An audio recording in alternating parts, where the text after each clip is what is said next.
everyone, and welcome back to the last session of the day, but by no means the least. We have a fantastic panel for you centered around the new 2021 digital health investment landscape. As always, please do put any questions in the chat function. We've had some really great engagement so far, so if we can just push through into the end, that would be fantastic. But without further ado, I'm going to hand you over to Rachel Ford Hutman, who is our moderator for this particular session. She'll be able to introduce the panelists. So Rachel, over to you. Thank you, Becky, and thank you everyone for joining the last live panel session of the day at LSX World Congress. This panel is the new 2020 digital health investment landscape, so hopefully you guys are all in the right room. And I'm thrilled to have such a panel of digital health investment experts today to discuss with us the exciting future of digital health. So with that, let's kick off with introductions. Andrea, do you want to go first? Absolutely. Hello, everybody. I'm Andrea Jackson, and I lead our technology investment at North Pond Ventures. North Pond Ventures is a science-driven venture fund. We have $1 billion under management and about 35 portfolio companies. And we're truly just committed to finding the best teams working on the best science who can help drive outcomes for patient health. It's nice to meet everybody. Thank you, Andrea. Steve, do you want to go next? Sure, I'm Steve Tolle. I'm a partner at HLM Venture Partners. We're Boston-based. We're one of the oldest continuously operating healthcare venture firms in the country, doing venture since 1994, healthcare venture since 94. Probably best known for being early investors in companies like Teladoc and Tandem Diabetes. Thank you, Steve, and thank you for joining us so late since you're at the moment in Ireland. We appreciate it. Jessica, do you want to go next? Sure. Thank you, Rachel. Hi, I'm Jessica Federer. I'm with Boston Millennia Partners, which is investing in healthcare and health technology companies, probably best known for building Parexel from 7 people to being one of the top global CROs. Great to talk with you today. Wonderful. Thank you, Jessica. Michael. Thanks, Rachel. It's Michael Greeley. I'm the founder of a venture firm in Boston called Flair Capital Partners. We manage about $500 million. Currently have sort of 24 active portfolio companies. We're early stage investors focused on the transformation of the business of healthcare, so software and services. Great. And Robert. Hello, everyone. I'm Robert Garber. I'm a partner with 7 Wire Ventures based in Chicago. We are exclusively focused on digital health investing with a particular emphasis on those solutions that help consumers better manage their health and healthcare, and perhaps we're best known for being the founders and first money in Livongo Health, which, as we all know, is now part of Teladoc as of last fall. Thanks. Great, thank you. And I'll be your moderator today. I'm Rachel Ford Hutman, CEO at Ford Hutman Media, and we're a boutique PR firm specializing in healthcare communications. We're based out of San Diego. And our clients range from venture-backed startups to large cap public companies in healthcare, venture capital, and digital health. So I actually began my career as a reporter. So I have special insight into digging into questions, and I will do my very best today to really challenge our panelists and hopefully have a very engaging panel. So with that, let's kick things off. Digital health investments obviously were steadily increasing year by year, but obviously 2020 was a massive year for digital health investment. So with so many new entrants, and deals coming into this space, I'm really curious, and I'm sure our panel listeners are as well, how do you manage it all? And how do you really, vet the field effectively? Michael, do you want to kick things off? Sure. As you said, Rachel, it was somewhat of an unexpectedly unprecedented year. I think coming into the year with the onset of the pandemic, I think many of us felt that the activity may be a little more muted. It turned out, at least in the States, according to some analysts, there was $14 billion of invested capital. We saw nearly 1,100 companies. So on both the dollars invested and just the sheer volume was probably high watermarks for us. We, like I'm sure my panelists, have a set of core themes within digital health, healthcare technology that we're excited about. And so it's relatively easy to filter against those themes. We probably ended up meeting with 300, 400 or so entrepreneurs virtually. Unfortunately, most of it was virtual. I think a lot of us, really recalibrated how we prosecute that volume of deal flow to now not be able to travel, see the companies, meet the entire management team, but to meet them in this type of format, I think added some complexity. I also would hazard a guess that many of my colleagues on the panel in the March, April, May timeframe became very focused on the existing portfolio companies to make sure that they were well positioned for what could have been a very different year that ended up not materializing. And so in addition to the volume of new activity, there was probably heightened scrutiny on the existing portfolio companies. And so it was a complicated year, but hopefully as you'll hear across the next 45 minutes, the sector has enormously interesting tailwinds. And so, maybe we all look smarter for some of the follow-on activities we enjoyed over the course of the year, but it certainly didn't feel like that was what we were setting up for at the beginning of the year. Yeah, you didn't have pandemic on your vision board? No? Steve, what are your thoughts there? I mean, obviously trying to create relationships, with entrepreneurs and virtually, I mean, how do you handle that? Yeah, it's a big change for any company. I think what you first had this reality check that you've got to deal with the here and now with your portfolio companies. And we were, unlike 2000, 2001 or 2008, we were in much better shape in our portfolio than previous cycles, right? So we were fine. But then you've got to figure out how are you going to back companies where you're really backing the person, you're not really backing the company. So how do you get to know these founders and these CEOs and get comfortable with their perspective on how you grow a company and how you look for the right investors around the table? So switching to a pure virtual format for, I think, all of us was hard. And we've made a couple of investments since then in companies that we've met virtually. We actually did more deals last year than we typically do in a year because the cadence was just there and the deals were there to be had. But it certainly has been a change for all investors. I think we'll see this going forward. I think it'll stay that the first cut will be virtual. But then when we can start traveling, we will still go out and meet people in person and get to know them because we're backing a team. And you'll see that we often back the same people over and over again because if they have a successful exit once, they're likely to have it again. So I think you'll see a hybrid model going forward. Yeah, that makes sense. Does anybody else have anything to add to that? I think at North Pond in 2020, we led 10 financings and I believe around 8 of our existing portfolios. So we certainly had a busy year. We see a great opportunity in these sorts of times where people really sharpen their focus. So we saw both our portfolio company and entrepreneurs come with really clear ideas of not only how they were going to address the pandemic, we have a number of diagnostic investments, but also how they were going to survive in the new world and how they were going to use it to thrive. So we saw some really creative thinking, which inspired a lot of our investments, but echo Stephen and Michael's comments about getting to know people on Zoom, right? Dogs bouncing around the background and kids, my own at times, right? I mean, it's sort of humanizing as well to understand and meet people in this environment. So it was certainly, we learned a lot and we're excited about the portfolio we were able to build in 2020. Yeah, that's so true. That's so true. You get to know people in a very interesting way quickly, right? Hopefully my son doesn't come in. Jessica, Robert, so how has business changed for either of you? And did you have to reshuffle anything or reprioritize something, Yeah, interesting enough, I think when we started, Seven Wire has been around for almost a dozen years, but when we started really honing in on this consumer-driven thesis about 5 years ago, honestly, I think we were ahead of the market. And if anything, this past year has been pretty validating. We've always had this perspective of, look, we can't just be solving problems for payers and providers and employers. We've really got to figure out how do we put the information, the tools, the technology in the hands of us as the market participants.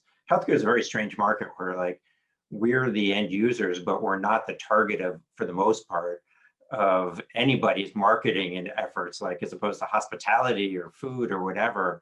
And yet, we're the primary participants. And so if anything, I think this past year was really validating for us. And as Michael said, and the rest of the group, certainly led to voluminous flow. I think the big challenge for us is really making sure that we think about longevity there was a lot of sort of opportunistic pivots where people sort of recast their business models based on the current set of circumstances. And I hopefully that set of circumstances will not sustain past the foreseeable future. And so we think a lot about, what, if any, will be the snapback or adjustment back to some hybrid of before and after. And how do we think about making sure that we're evaluating companies, recognizing that overnight, like, we're not going to end up 90% virtual. It was the same method about years ago, talking about how overnight everything's going to be value-based care. Well, we all know we live primarily in a fee-for-service world, and that's going to be a slow, painful transition. So I think that's how we're spending a lot of time just trying to understand sort of the durability of these business models in an environment which isn't going to look like today, hopefully 6-12 months from now. Yeah, I'll agree with Robert there. Obviously, with this unwanted catalyst that hit us in 2020, everything suddenly became pitches about how they're helping with COVID and pandemics. And, that's nice that you're being relevant, but we need to see what's here to last and what's going to be here to be sustainable. The other piece that really came through last year was just the importance of relationships and networks.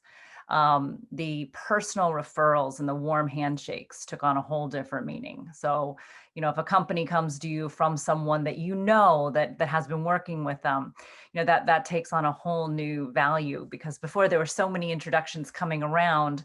Now in this virtual world, really knowing the relationships you trust and the networks of those people you trust, that really became a fruitful source of our activity in 2020.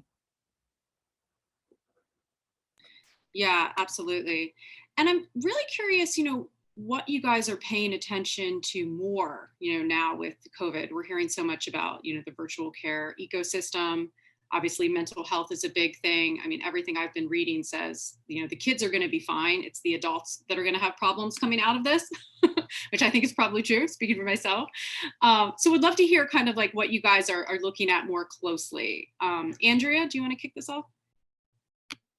Sure. We're very bullish on the transformation ahead for clinical trials. And I think that's been underfoot for a number of years. And COVID just sort of made that, instead of temporal and slow, transformative and sticky. So we've been investors in that space for a number of years, and certainly love the innovation that's not only been sort of evident, but maybe adopted at a different rate. And in trials that you wouldn't have thought a year ago would have been entertaining technologies and remote type monitoring and care.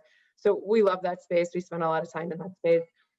I would say the second space that we like is the digitization of pharma, just in general. I mean, some of these labs, while the most breakthrough science happens, the data infrastructure and IT infrastructure is maybe not from this century. So a lot of the ways that we can digitize and really embrace some of the amazing technologies that are there and put different plumbing in these labs, or make it very easy to get clinical data in a hospital back to pharma discovery more in a more even and insightful way. So we're looking at those trends in particular. We think those are both really interesting and could be, quite frankly, very impactful to human health. Yeah, I'll agree with Andrea there. We're really interested in that digital clinical trial, digital pharma space. I mean, I come from a background of being a CDO of a big pharma company. And so obviously, personally, it's a field I've been waiting to see this risk paradigm shift, so we could get the acceleration that we've been waiting for. Instead of a push, it's a pull. It's now riskier not to have the adoption than to do the adoption. But what's really of interest right now is things that show they're truly interoperable. There's so many siloed point solutions, and that's fantastic, but there's just so many of them. So unless you show how you're going to be either the spoke in the wheel or combining with others, or how you're planning to be part of the inevitable consolidation, because a J&J can't keep working with hundreds and hundreds of little digital clinical trial companies, and neither can CROs. There will be consolidation. So how do you show that you're interoperable, you're ready for that consolidation? And then, where are the companies that are bridging that chasm between research data and care data? Because if we're going to get to a learning healthcare system, we can't keep talking about these two different data pools and data lakes and digital companies. It needs to be the same platform. So I think that's an area that if you bridge that chasm, you can get to better proactive, predictive, real-time You move from that Polaroid picture snapshot of a person to the live 360 Periscope video. That's what's really interesting right now. Yeah, agreed. I moderated a panel yesterday on real world data and evidence. And I feel like, a few years ago, that was still kind of like a pipe dream, that we would talk about someday. And now it's really here. And that's so exciting. And the personalization of it. Does anyone else have anything to add there? Maybe We're Rachel. spending a lot of time thinking about whole consumer care. And so how do we stitch together all the disparate pieces? And ultimately, it'll be interesting to see how the online and offline world integrate, where we have collection of lots of passive data from different types of devices, and we're largely device agnostic. So all the different streams come together and create a more data-informed model. But also, how do we integrate all the different pieces of it? So you have chronic care, you have acute care, you have primary care, you have mental health, you have health, which is wellness, nutrition, fitness, but a more holistic model. Because to your point, Jessica, as you mentioned in the CRO model, it's like, no consumer wants to use 4, 5, 6 different solutions to manage their different issues, right? Even if you're not a complex patient, you still don't, that's not a consumer experience. And so we're spending a lot of time thinking about how do we integrate and stitch together the different pieces so it looks more like a platform and less like a siloed point solution market.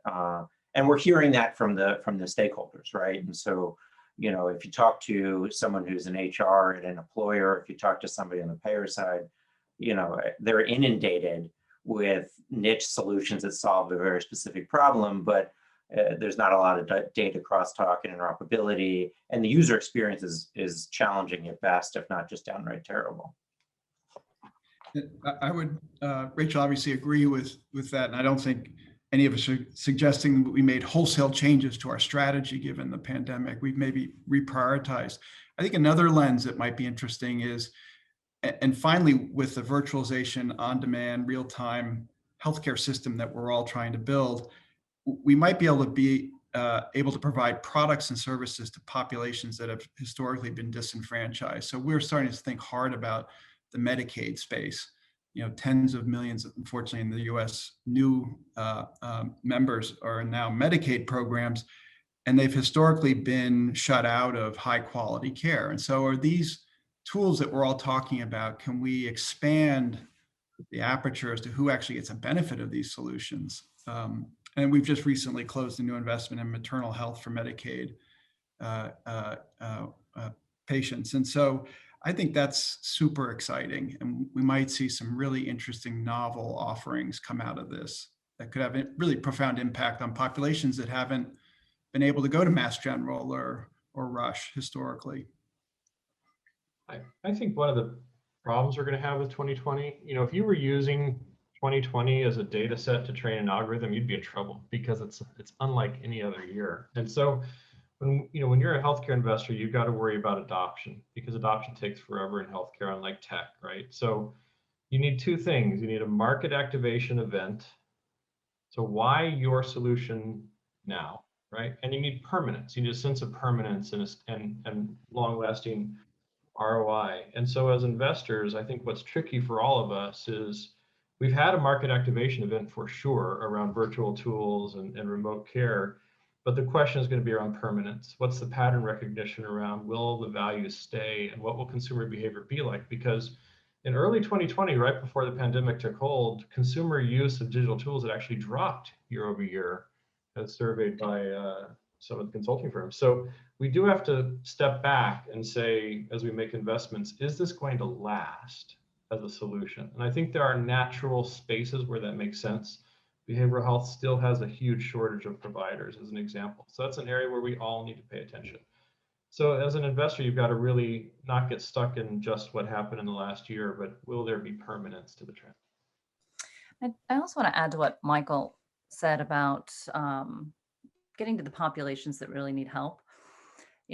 We've seen so many digital companies that add cost and add complexity, particularly in the pharma space.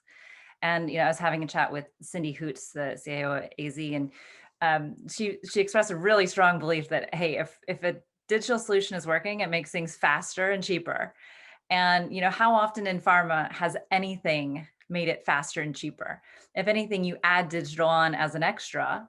And so it adds another level of complexity and approvals, and it costs more on top of it. Yes, you'll get the efficiencies down the line, but in the short term, because we're not switching models yet, we're still doing both models, there's still this duplication. And so what I can't wait to see is seeing that industry finally getting over the need in their risk adverse nature to do both on top of each other, to just saying, look, instead of trying to retrofit a digital solution to a old-fashioned approach, let's just go with something truly digital. And COVID might be that catalyst that's requiring some of these studies to really make that transition instead of an add-on digital layer with the regular old-fashioned backups. So it's twice as expensive. Yeah, so we have a question from the audience here. With so much investment being funneled into health tech recently, are there any fad trends that you see coming to the floor in 2021? And is there anything specific that you'd avoid? Anyone?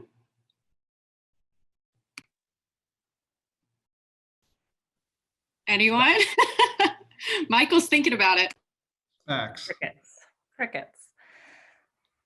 I was saying Spax, but that may be an answer to a different question. So we think hard about, is this a sector that can absorb all of this capital? And undoubtedly mistakes are going to be made.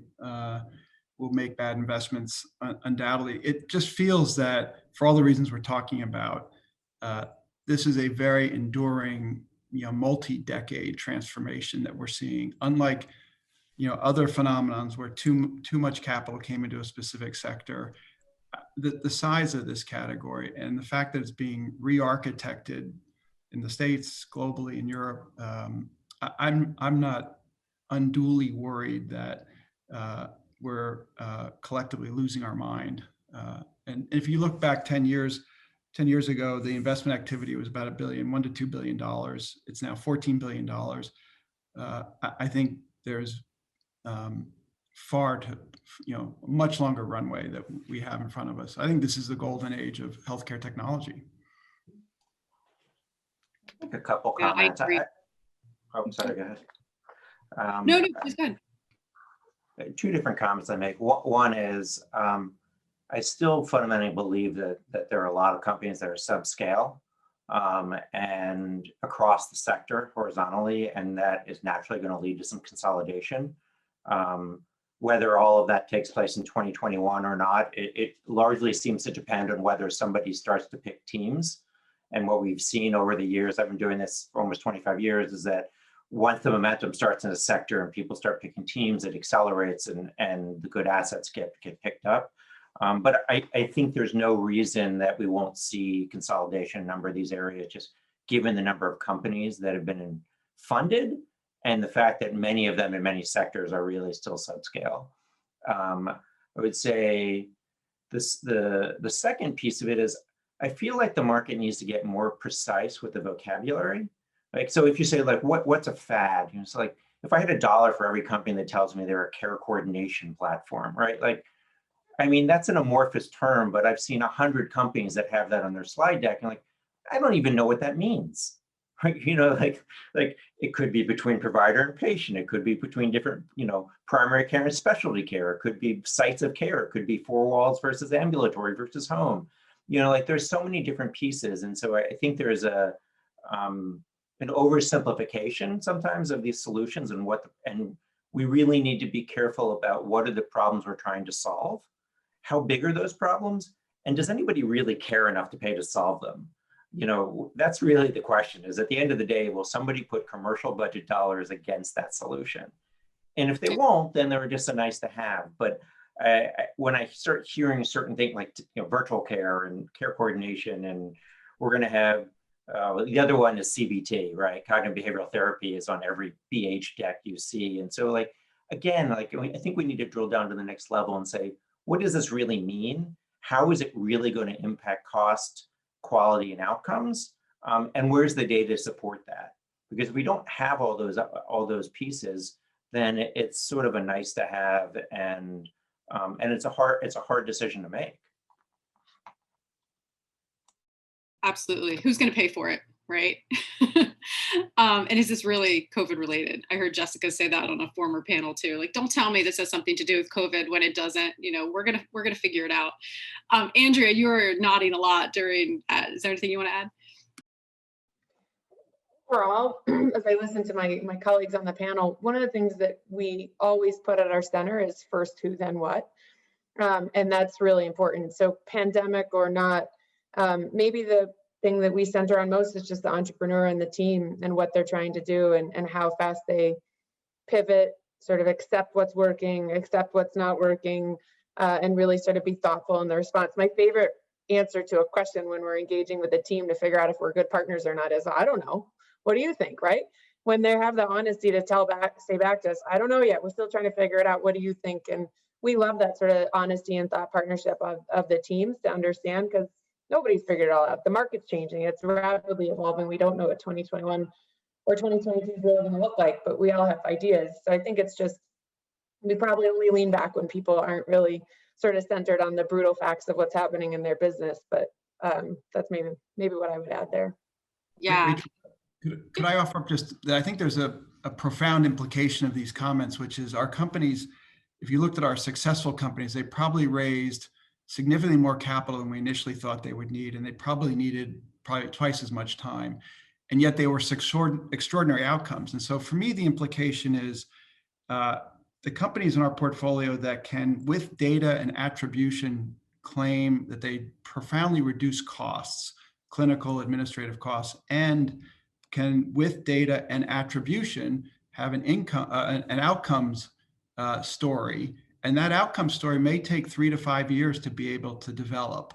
And so I think this category will have companies that will require 1 to 2 rounds of additional capital as compared to consumer internet or other verticals, and probably 3 to 5 more years. And yet we're seeing across the landscape, very significant businesses that are being created. So I wouldn't be put off if you're an entrepreneur listening to this.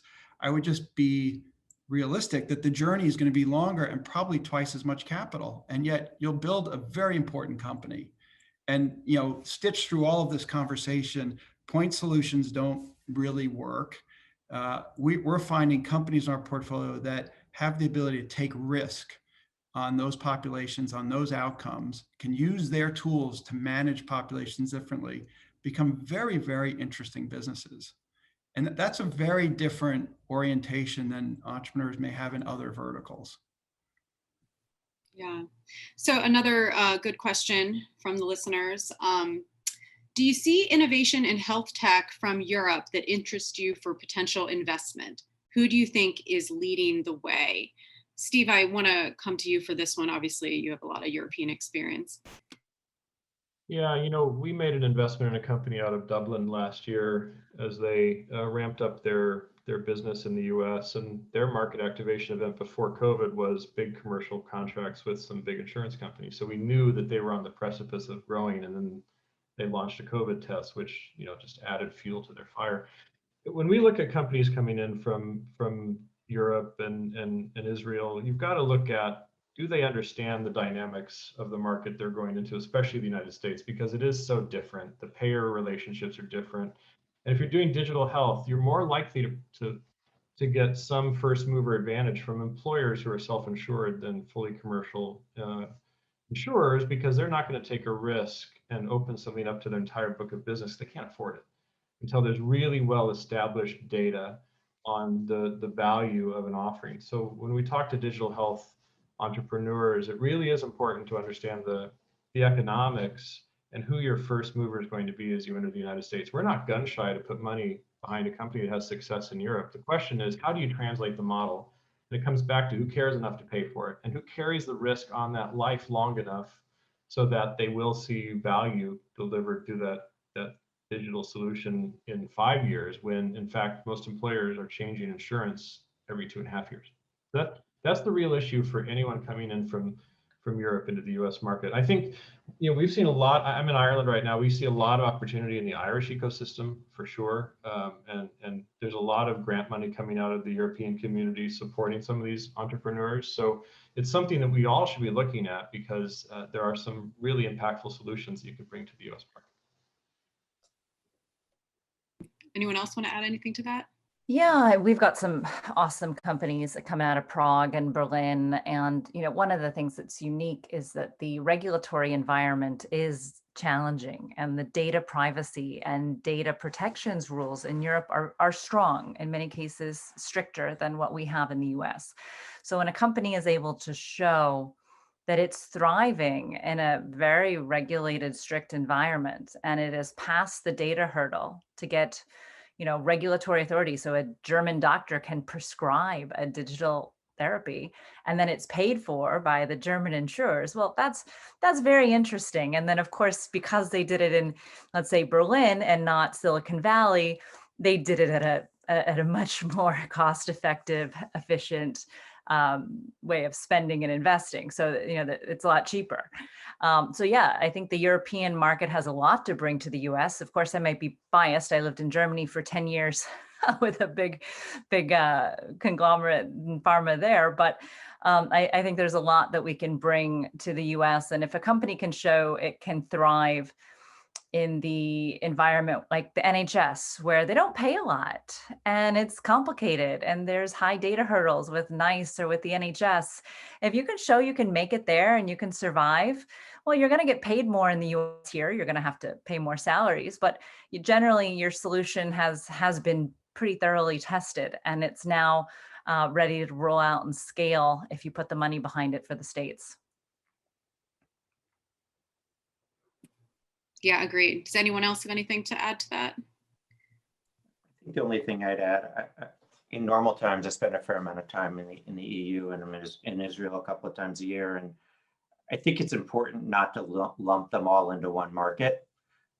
We see a lot of specific things tied to specific countries. And so, I wish it were that simple, but just because something worked in Germany doesn't mean it'll work in France. And just because something worked in the UK doesn't mean it'll work in Ireland. And so, for example, the Digital Care Act in Germany is a fascinating experiment. We'll see what happens after they give a year of reimbursement to all these companies. But I'm telling you, it's going to create a whole bunch of entrepreneurs who think it's a lot easier to get reimbursed than it might actually be. Same in Sweden, we've seen some government-wide companies get reimbursed for a lot of things, and that's easy. And then you move into NHS where nobody's ever made any money, but it's such an appealing centralized, quote unquote, centralized payer, which is, as I like to say, it's the most decentralized, centralized payer I've ever seen. So I just want to be careful about sort of creating generalizations about these markets because we find them to be all pretty unique, but we do spend a fair amount of time looking at interesting solutions that seem to be applicable to our market. I think we just, sort of Michael's point, like, it's going to cost more and take more time as we bring these in and try and adjust them, as Steve is saying, to our models that are very, very different from theirs. Yeah, agreed. I love what you just said about the NHS. That's so true. We have another question. More companies are finding themselves stuck, maybe because they are too niche in areas that address a real patient need, but which the payment just does, the market just does not reward yet. What do you think are the short, long-term ways around this?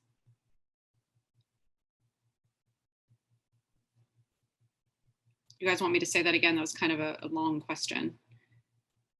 Basically, if they're too focused in a niche market, how to get out of this. Any ideas for them? Call Michael. Get bought. Nothing there. I don't think anyone should be embarrassed if they have to pivot. I heard someone say that, telling an investor that you had to pivot is like admitting you have an STD. I don't think that's the case. It's okay to pivot, especially if your value prop is even more precise and obvious. So I think as an entrepreneur, if you've got something but you feel like you're too niche, you've got to figure out where the real value is and who the buyers are. And if you need to go slightly down a different path, do it, and don't be afraid. Yeah, I was just going to say, go back to the customer, right? Go back to sort of the core of where you think why they like it, and see if you can extrapolate from there to others that have a similar problem. That market research and that ability for the team to understand what's working and what's not working. I totally think it's fine to say, I don't know where else I can go with this for sure, but here's 3 ideas and here's my thought process and here's how I'm going to try to tackle that. Just sort of that mental agility of understanding, because the customer base, you don't often know, right? I mean, we look at these, we sometimes think about the applications of these technologies and we think, well, we know for sure it's going to work here, but let's go try 4 other places and just we'll go on the journey and figure it out. And I think that's a very honest way. But you know, thinking about what you have as a platform and where it can be extensible is really important to do that thinking as you go out to the market and talk to investors. Just have a theory, take a shot. It may be wrong, but at least you've sort of expanded those boundaries. Yeah, I do think once you're, oh, go ahead, Jessica. Go ahead, Steve. I do think once you're funded, you do have to pay attention to valuation multiples, right? So part of what we're talking about is it's okay to go back and listen to the market, do your research, but you've also got to make sure that you can give yourself enough time to grow into your last post-money valuation, right? You don't want to find yourself kind of in a tweener situation where you haven't grown into your valuation and you're going to have a massive down round. So there is an art to this around timing, how much time you spend going back to the market, but I don't think you should be afraid to do that. Yeah, I was just going to add, if you're really niche, you know, we see a lot of health founders, health entrepreneurs who are so passionate about a really niche topic.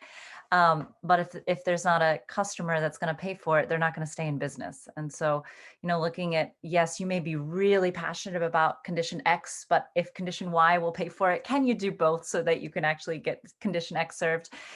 You know, one of the other areas is that until the market actually recognizes the value, can you get some grants? There's a lot of great EU and US grants for startups doing some of these really niche areas that need to be addressed for underserved diseases and underserved communities. So looking at where you can get additional funding or even partner with some of these nonprofits, or you know, look for other money if the money's not where you need it to be for the passion project that you want to build. Yeah, definitely. That makes sense. And maybe you're just a little too early too, right? Yeah. Being patient. So let's talk about digital therapeutics a bit. You know, what do you guys see as the next step for digital therapeutics to gain wider adoption and investment? I hear like it's everywhere. I'm hearing so much about digital therapeutics, but you know, what are some of the challenges that they have to overcome?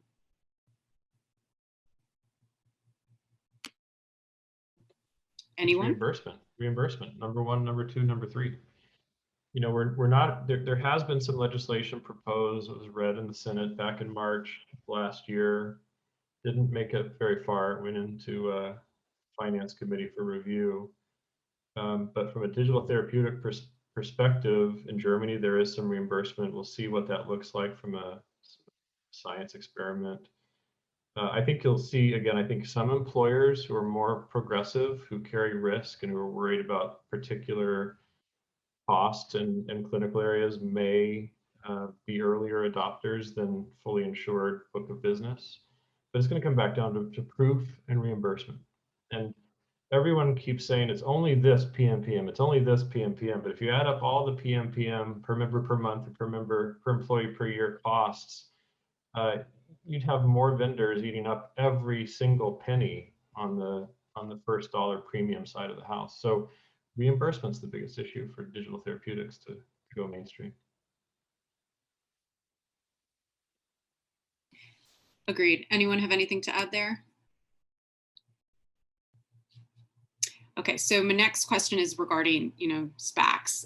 Obviously, all the rage right now, and you know, how do you see Spax really affecting, you know, digital health investments? You know, and I'm thinking more long term too. You know, are we going to see some things that maybe got funded that shouldn't have? You know, we did an investment in a company last year that was a result of a SPAC. As they de-SPAC'd, we put money in. And that's done very well. And then we took 3 years looking at that company and making sure that their science worked. It's a molecular diagnostic for skin cancer. And we had to make sure that their science was valid, but also we had to make sure they were going to get paid, right? So we waited until we knew they were going to get paid by Medicare and some private insurers. I think that the challenge with SPACs is that they're expensive for the company that's participating. The sponsor of the SPAC takes essentially 20% of the offering, so they're getting a lot of value for very little money put in. So they can actually be more expensive than a traditional IPO process. The other issue you've got with a SPAC is you run the risk of not having the right analyst coverage once you are public. So you've really got to pay attention to who's sponsoring the SPAC, who's participating in the SPAC, how much it's really going to cost you, what money are you going to get out of it at the end, and are you better off just doing that crossover round and then doing a traditional IPO? But everyone wants to take advantage of when the window is open. It's always about the window being open. And in the last year, more money was invested in SPACs than the entire previous decade. So we know we've got a hot window open right now. I think some people will do well, but the track record's not great in terms of most SPACs don't do well because it's the downstream analyst coverage that's really the issue. Yeah. Anyone want to add on to that? I maybe two other observations. It is a phenomenon. I think we're all watching it. I'm neutral to negative. In addition to Steve's comments, many of our companies that have been approached by it aren't IPO ready. So to think that they have the infrastructure to manage a public, reality of being public and reporting on a quarterly basis, I think there's a very significant adverse selection phenomenon that we're also going to see, where companies who otherwise couldn't go public traditionally or sell for really attractive prices because there's such buyer pressure right now in the market. So my suspicion is we'll do this panel in 5 years and we'll look at this cohort of SPAC companies and it'll be underwhelming to bad. Yeah, it'll be interesting for sure. So we only have a few more minutes left. And I would just love to hear your thoughts on relationship building. We talked a bit about this, obviously, what you guys do is so face-to-face and building relationships, and COVID has completely changed that. But how do you guys see that coming back after COVID, right? Do you see the events and conferences coming back to the same level before? Do you think certain events like HIMSS maybe will be looked at in a whole new light? Like we don't have to have these huge, 50,000 person events when you can just meet with someone one-off. For entrepreneurs that really want to actually build relationships with you, I guess, how can they go about that in this new world? Andrea, do you want to kick that off?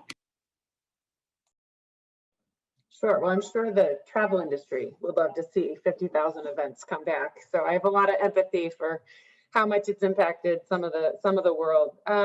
My guess is it's going to be a mix. I mean, there's so many of our teams that we work in our portfolio companies where I'd love to sit across the table with our entrepreneurs and founders and whiteboard together, not on a Zoom. So I think we wish for that. We're diagnostics and therapeutic and digital health investors, so we know we're watching the pandemic closely and want everybody to be safe first. So I think that's more important to us than those in-person events. But yeah, I mean, my advice is just be proactive, right? I mean, be proactive and be patient. We really try to get back to everybody that reaches out to us very quickly. We try, if you're a fit for our fund and what we're doing, we'd love to brainstorm with you about your opportunities. So we actually try to spend time with people and understand their business because we think it's a two-way street and we want to make sure that our goals are aligned. So I would say is just, do your homework first before you reach out to somebody. Make sure they're a fit because it's so much easier if somebody approaches us and knows what kind of investors we are, takes a look at our portfolio page and has some view of whether they fit or not. That's always helpful. It's sort of like meeting a friend, right? You want to make sure you've got some common interest and have an open mind. So I would just say do your homework and we'll make sure we do ours. My suspicion, Rachel, is the events come back pretty quickly. There is enormous value to these types of events, particularly these narrowcast events, because these are high impact conversations we're having. I think what probably comes back more slowly is flying to the West Coast for every board meeting. I think we've been trained that we'll take every other board meeting in this format. But on the front end of building networks, I think the events business snaps back pretty quickly. And in fact, Robert was saying he's going to pay for the open bar at this event next year. So I'm I'm really looking forward. EMT's in London, Robert. I can't wait. If it's in person, I'm in. I tend to agree with you, Mike, although it's interesting. I think it's going to force people to rationalize travel budgets a bit, even in our business, and start thinking about what's really value add versus not. And I know personally, I will lean heavily towards the more curated events where I can build meaningful, impactful relationships. And some of the broader events are probably just not going to get the same time and attention. And I think probably that's a challenge, probably more for companies looking for capital, because I think you're going to see fewer people wanting to go to a HIMSS or a CES or some big venue like that, where there's so much noise and chaos. You know, I would say my other observation is I've actually found it relatively easy to maintain my existing relationships and network in a virtual fashion. I find it very challenging to extend the network and build lasting relationships. I think we were all still brought up in the press the flesh, shake hands, break bread, have a drink, be in person. And it's pretty hard to replicate that with people you've never met before, whether they're portfolio companies or industry colleagues or co-investors or what have you. And so I know personally, I look forward to having those opportunities again, but I think they'll be more likely in those curated venues and where we feel high value and the in-person element is really important.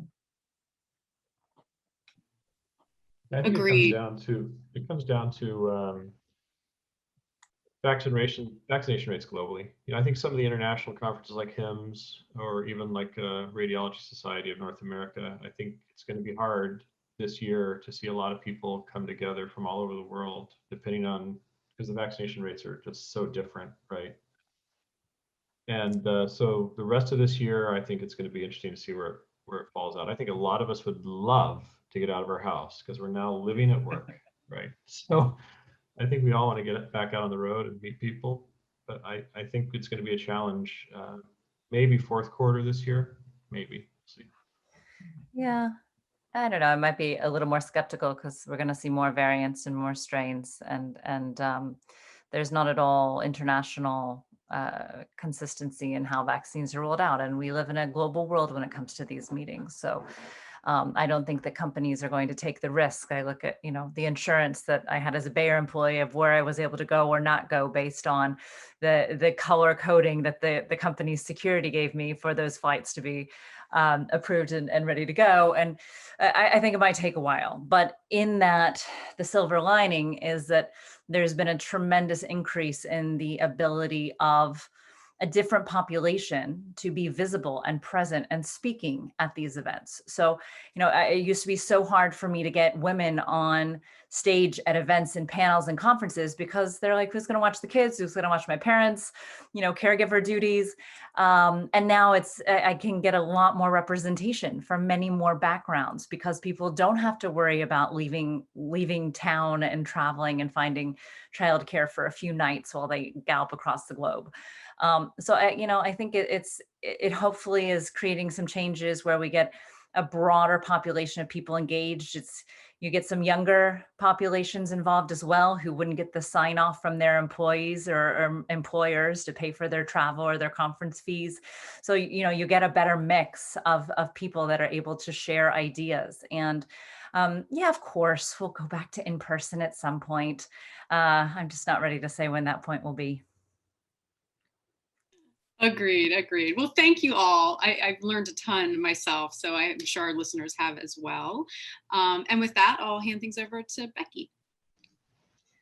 Thanks so much, Rachel. Thank you so much to all of the panelists as well. Great conversation, and obviously it helps to have your insights. And I look forward to the free bar hosted by Michael and Robert next year at World Congress. So thank you for that. I mean, that's on film now. So, but no, I do genuinely look forward to meeting everyone in person. I hope sooner rather than later. But that's it for today. Thank you so much to not only the panelists that you just heard from, but also those that we've had throughout the day. Again, please do connect. Please do grow that community, whether it's virtually, until we can meet in person. But that's it for me today. And I'll see you back here at 9 a.m. tomorrow.